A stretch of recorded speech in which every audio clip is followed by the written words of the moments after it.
তো বন্ধুরা কি অবস্থা? হোয়াট ইফ সিজন 3 এর এপিসোড 1 রিলিজ হয়ে গেছে। যেই এপিসোডে আমরা অ্যাভেঞ্জার্সদের মেকা আর্মার অর্থাৎ হাল্কবাস্টার আর্মার দেখতে পাই। তার সাথে সাথে আমরা এপিসোডটিতে গামা মনস্টার্স আর মেগা হাল্ককেও দেখতে পাই। তো আজকের ভিডিওতে আমরা এই এপিসোডটি পুরোপুরি এক্সপ্লেন করব। তার আগে তোমরা যারা চ্যানেলে নতুন তারা দ্রুত চ্যানেলটি সাবস্ক্রাইব করে ফেলো আর পাশে থাকা বেল আইকনে ক্লিক করো। তো চলো শুরু করি। তো এপিসোডের শুরুতে আমরা 1970 এর অ্যাভেঞ্জার্স টিমকে দেখতে পাই, যারা সবাই মিলে মেকা আর্মার তৈরি করে মেগা হাল্ককে হারানোর জন্য। তখনই আমরা দেখি যে এটি একটি শো, যেটি একটি মেয়ে দেখছিল। হঠাৎ মেয়েটি ভূমিকম্পের মতো কিছু একটা অনুভব করে। সে বাইরে দেখতে পায় যে গামা মনস্টার্স পুরো শহর ধ্বংস করে দিচ্ছে। এরপরে শুরু হয় মূল এপিসোড। তো শুরুতে আমরা ব্রুস ব্যানারকে জগিং করতে দেখি। এই সময় স্যাম উইলসন ব্রুসের পাশ দিয়ে চলে যায় আর বলে অন ইয়োর লেফট। এরপর তাদের মধ্যে তেমনই বন্ধুত্ব হয়ে যায় যেমনটা হয়েছিল মেইন ইউনিভার্সে স্টিভ আর স্যামের মধ্যে। ব্রুস স্যামকে বলে যে ব্রুস এর মেডিটেশন করা দরকার, যাতে সে নিজের রাগকে কন্ট্রোল করতে পারে। এরপর স্যাম ব্রুসকে মেডিটেশন করতে সাহায্য করে। সব কিছুই ঠিকঠাক চলছিল। একদিন স্যাম, ব্রুস আর সেহরা একটি নৌকাতে ভ্রমণ করতে বের হয়। তখন হঠাৎ ঝড় শুরু হয়। সেহরাকে বাঁচাতে গিয়ে ব্রুস কিছুটা আঘাতপ্রাপ্ত হয়, যার কারণে ব্রুস হাল্কে ট্রান্সফর্ম হয়ে যায়। স্যাম ব্রুসকে কিছু সময় পর শান্ত করে দেয়, তবে এতে ব্রুস অনেক ভয় পেয়ে যায়।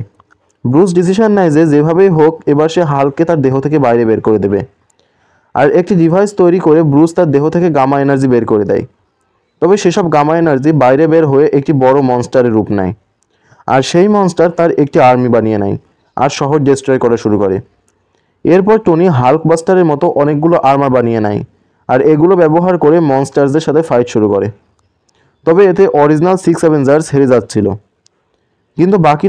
কিন্তু বাকিরা লড়াই চালিয়ে যাচ্ছিল আর শেষ পর্যন্ত তারা এইসব মনস্টার্সদের হারিয়ে দিয়েছিল। 10 বছর পর আবার সেই গামা রেডিয়েশন আসা শুরু করে। তাই অ্যাভেঞ্জার্সরা সবাই মিলে মিটিং বসায়। তারা বলে যে গতবার অনেক কষ্টে তাদের হারানো হয়েছিল। যদি এইসব মনস্টার্স আবার বেরিয়ে আসে তাহলে এবার হারানো সম্ভব নয়।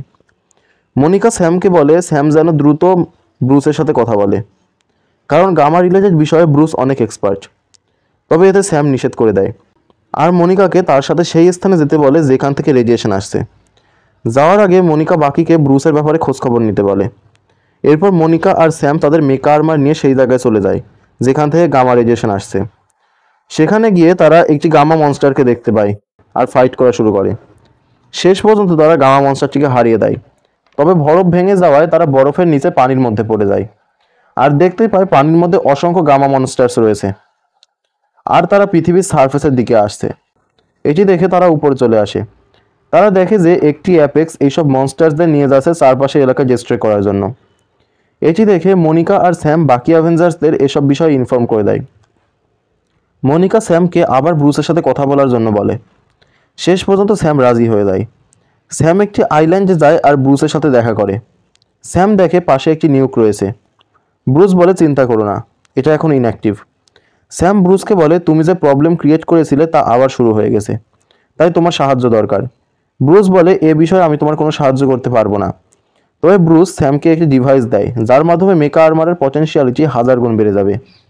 যাওয়ার আগে স্যাম ব্রুসকে বলে আমি তোমাকে যখনই দেখেছি তখনই মনে হয়েছে আমার সামনে একজন বন্ধু দাঁড়িয়ে আছে, কোনো মনস্টার নয়। এরপর স্যাম তার মেকা আর্মার নিয়ে চলে যায় ফাইট করতে আর ব্রুসের ডিভাইসে দেওয়া ডাটা সবার কাছে শেয়ার করে দেয়। স্যাম পৌঁছানোর পর সব সুপারহিরোদের আর্মার মিলে স্যাম একটি মেকা আর্মার তৈরি করে। এরপর তারা এসব গামা মনস্টার্সদের সহজেই হারিয়ে দিচ্ছিল। তবে এই সময় সেখানে চলে আসে অ্যাপেক্স আর সে এসেই অ্যাভেঞ্জার্সদের মেকা আর্মার ডিস্ট্রয় করা শুরু করেছিল আর অ্যাভেঞ্জার্সের হেরে যাচ্ছিল। এ সময় মনিকা বলে আকাশ থেকে কেউ একজন আসছে। স্যাম বলে এটা অসম্ভব, কারণ সব মেকা আর্মার্স এখন ইউজ করা হয়ে গেছে। মনিকা বলে এটা কোনো মেকা আর্মার নয়। এই সময় ব্রুস বলে on your left captain. Bruce বলে যে সে এখন নিউক্লিয়ার বম্বের মাধ্যমে সব গামা রেডিয়েশন অ্যাবজর্ব করে নেবে। তবে স্যাম এটি করতে নিষেধ করে, কারণ এটি করলে ব্রুস আর কখনো হাল্ক থেকে ব্রুসে ট্রান্সফর্ম হতে পারবে না। ব্রুস বলে এই প্রথমবার আমার কোনো বিষয় ভয় লাগছে না।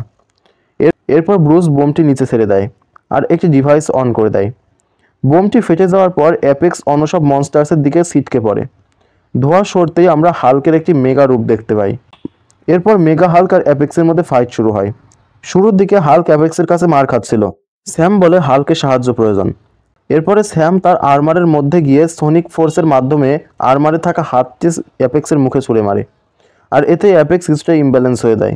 এরপর মেগা হাল্ক দাঁড়িয়ে যায় আর অ্যাপেক্সের দিকে গামা ব্রিজ ছোড়ে, এতে অ্যাপেক্স পুরোপুরি ডিস্ট্রয় হয়ে যায়। এরপরে হাল্ক আরও রেগে যায়। এটি দেখে মুন নাইট হাল্কের দিকে গান নিশানা করে রাখে। স্যাম হাল্কের কাছে গিয়ে বলে, আজও আমি আমার সামনে বন্ধুকে দেখছি, কোনো মনস্টারকে নয়। এটি হাল্কের অনেক ভালো লাগে। হাল্ক অন্য সব আর্মি নিয়ে সেখান থেকে অন্য জায়গায় চলে যায়, আর এখানে এপিসোড শেষ হয়ে যায়।